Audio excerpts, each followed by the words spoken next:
All right, welcome into the Daily Fix. And hey, the Chiefs do it again. They are 8-0. We will get to all of that. 8-0, Steve, and pissing off everybody that aren't Chiefs fans all across the world. Just pissed, mad. Oh God, didn't Taylor? Didn't he leave early on that? He left early, a split second early. My favorite, Serta, is someone arguing that was not a face mask. That was a holding. You know, the 5-yard difference on the penalties out there. But the Chiefs undefeated 8-0 as they win in overtime. We'll get to that. First, this is the Daily Fix. Your host Ron Hughley, right there in that little small box where he rightfully deserves to be, is Steve Serta. Every day, 12 noon Central Standard Time. You can catch us right here on Foolish Club Media. By the way, listening to us on Twitter, appreciate it. Share that. Like it, share it. Let other people know about what we got going. We had almost 1,000 people on the post-game show last night. We appreciate that. Also, if you're listening to us on YouTube, we appreciate you as well. What I need you to do is head to our YouTube channel, like and subscribe, Foolish Club Media. Go to Foolish Club Media, like and subscribe. Tell others where you can find all this content that we have going there. Brian's World, to Veach Season, to the Daily Fix every day, to Show and BK, to the post-game show with Rocky and Steve Serta. Next week it'll be old Rocky and Brian be shining. It should be fun. So get all your stuff there. And remember, if you do not do so, you will be preventing my 3 children from eating. I don't feed them if you don't like and subscribe. So, like ever? Just every time we get a new subscriber, they get to eat. They get to eat. I'm just putting it. I'm just saying it. So go ahead and knock that out with us. Ain't gonna hold you too long. My favorite 5 minutes of the game yesterday. I know I'm strange and weird. We'll discuss that. The clock is ticking. The clock is ticking, and there's already major news on the clock ticking. The Chiefs got about 3 hours left in the trade deadline. We'll get to that. But first, Steve, give me my 2 minutes because DeAndre Hopkins, hey, baby, he arrived now. He arrived. Now, listen, I told you what my major focus was coming into the game yesterday. This is when you build off the previous day, Steve. Our conversation yesterday was I wanted to see Hopkins, how he looks, after a full week of practice, how he feels, what he's looking like, how different he is in the offense, what's more on his plate. And ultimately does he show signs of being a guy that is just a guy, or does he show signs of being somebody that can maybe turn the clock back and be a potential real difference maker? Because I already said I think he connects the roles and helps things. And Steve, my man's 8 for 86 with 2 touchdown passes that he caught, one in the fourth quarter big time. Couple of runs after catch, made a nice little spin move on the sideline, with which you said he's incapable of doing, I believe, running after the catch. Hey, he looked good, and Travis Kelce looked to have more space, sort of.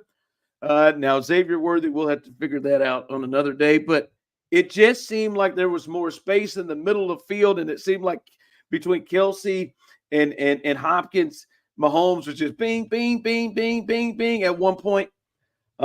Steve, listen, this connection is already getting there. Now, there were some miscommunications. Like, I think this game may not have had to go to overtime had him and Hopkins been on the same page, because I think that might have been a ball that gets them close to field goal range that he misread, that was almost picked off. But Steve, man, I'm not going to try to get myself too excited, but this looks like this could be a big, big pickup for the Chiefs. In 1 week, he looked better than he did, I think, some people in Tennessee thought. It's hard to guess what you're getting in a 32-year-old wide receiver who has had some down years, even though he had 1,000 yards last year for Tennessee. But he's been in kind of just purgatory, playing on really bad teams with bad situations. And then you see him make that play, and it's like, man, if this dude's body can hold up, Patrick Mahomes has never had a ball-winning wide receiver like this. Like, this is something I've been begging the Chiefs to draft for years now. And DeAndre Hopkins can still do it at a really high level. And you could see that immediately. Like, I haven't been this excited about a Chiefs wide receiver, and like, really, I guess Rashee Rice had me really excited this season. I was going to say, like, you were tripping last night. Like, you were losing your mind on the post-game show last night. Like, you had forgot Rashee Rice was alive this year.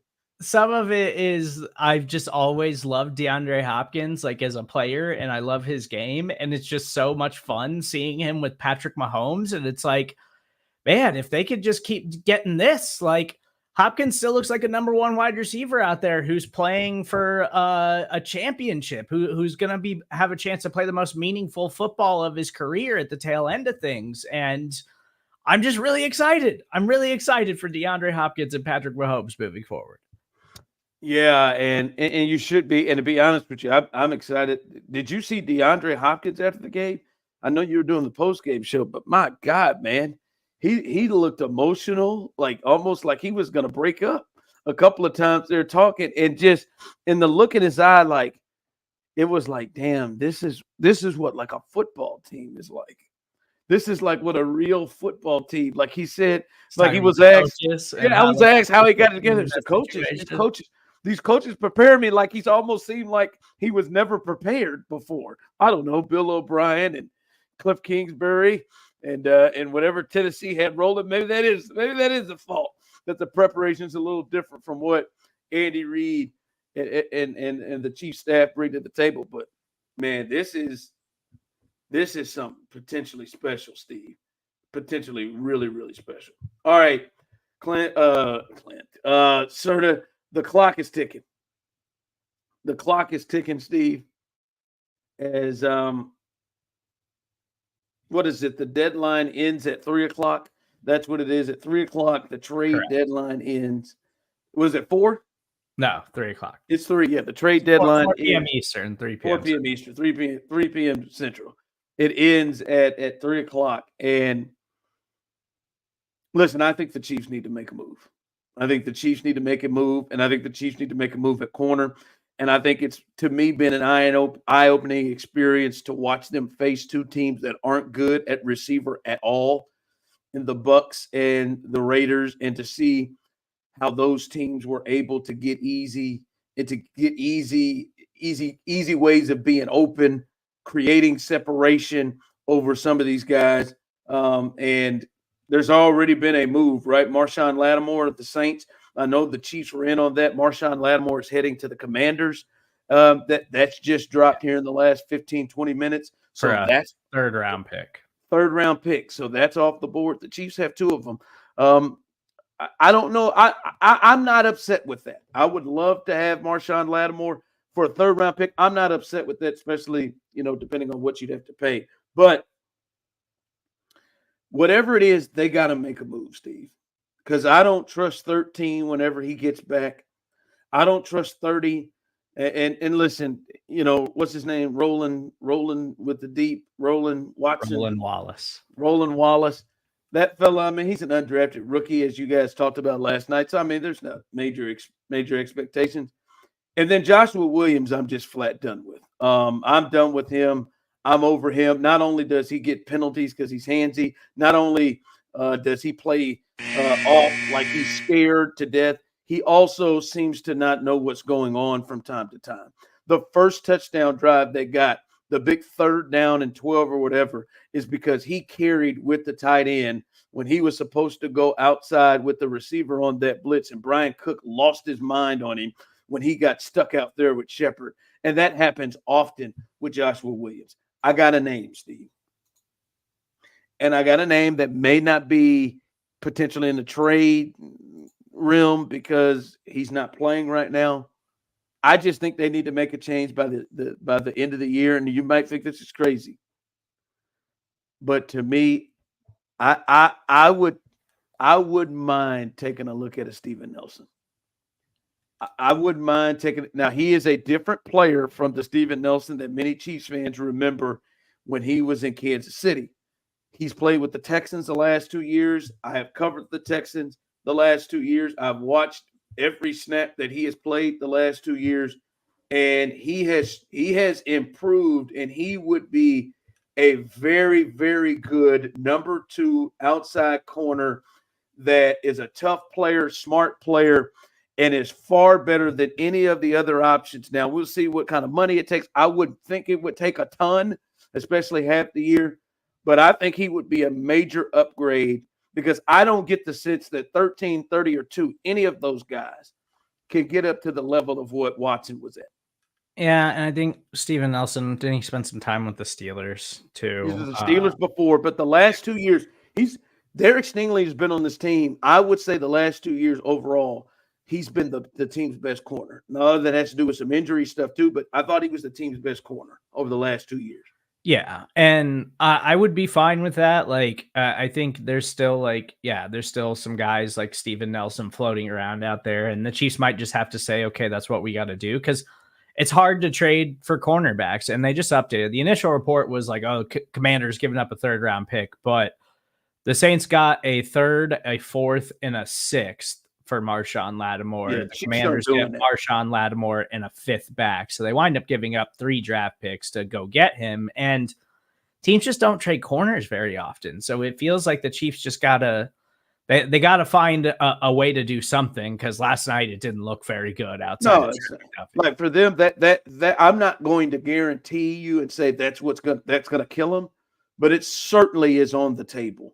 And you just got to get better. Xavier Howard, to me, is somebody that I think has fallen off more and is not the same player. I think Steven Nelson would make a lot of sense at the 2 corner if you're not going to make a big trade. And as you said, it is hard to make trades for corners because people don't do it. And damn, that's what Marshawn Lattimore is going for. And I understand who he is. My goodness, to hell with that. 3 picks, a 3rd and a 4th? No, that ain't that's too rich for the Chiefs' blood. All right. I want to get to my favorite 5 minutes of the game, Steve. Now, if you have been along with me, and if you've been along with us, Serta and I have been doing a lot of work for a long time together. This is the kind of stuff that we get into. Steve, all I could think about, and now it's you feel better about it now because Patrick Mahomes is all right. And he came back in the game, and it was just an ankle roll, and he's good. But all I could think about is later on was that little 5 minutes, that little 3 to 5 minutes it was that Carson Wentz threw on his little hat that he has on right there and start grabbing the ball and playing catch with who knows who over there, and he start whipping the ball on the sideline over there. And that 5 minute period, Steve, I'm just sitting there thinking, I wonder what's going across Carson's mind. Like, is Carson thinking, hey, come on, baby, I'm ready to come back and look, because the Chiefs had just tied it up at that point. Is Carson thinking, I'm about to come back in, I'm going to go in here and take us to victory. I'm going to go in and show them what I've learned. I'm ready to get in. I'm good. Sit down, Pat. I'm good.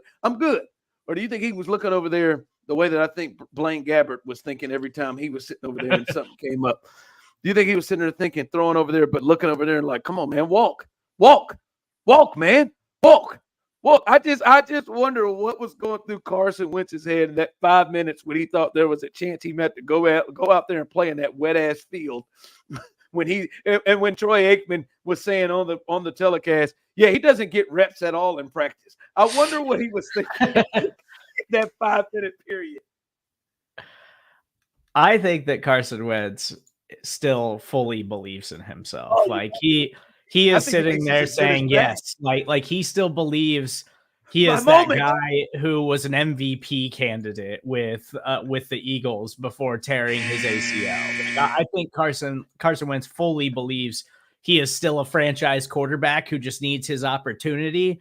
And if he would have gotten it last night, he would have walked out and said, "Oh, we're still alive for the 3-peat. Like, we're still Super Bowl contenders." Even with me the rest of the way, we're still alive with the 3-peat. Yes. Now, I bet you he almost thought about, yeah, I'm with you, Steve, because he went and grabbed that ball to warm up real quick. Like, he grabbed that ball. We got a video. Pat was up and he had his arms around two members of the training staff. And when you look over, Carson's already in his third or fourth throw. That he's already picked up that football, third or fourth throw. I bet you he almost ran out on the field the next offensive possession. Oh, he was ready. He was like, let me get a couple of snaps. Are you sure his ankle's okay? Let's double check that thing. Let's tape it up or something. He said, my moment, the Wentz moment is here. Yeah. And Courtney,